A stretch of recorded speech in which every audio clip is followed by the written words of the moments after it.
Bonding is among the easiest and least expensive of cosmetic dental procedures. The composite resin used in bonding can be shaped and polished to match the surrounding teeth. Most often, bonding is used for cosmetic purposes. To improve the appearance of a discolored or chipped tooth. To close slight spaces between teeth. To make teeth look longer. Or to change the shape or color of teeth.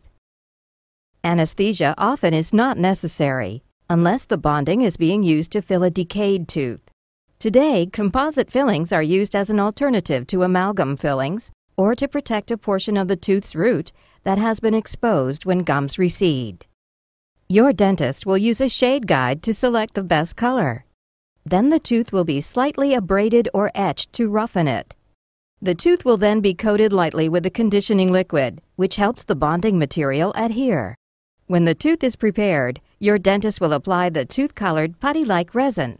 The resin is molded and smoothed until it's the proper shape. Then the material is hardened with a very bright light or laser. After the bonding material hardens, your dentist will further trim and shape it. Then he or she will polish the material until it matches the sheen of the rest of the tooth surface.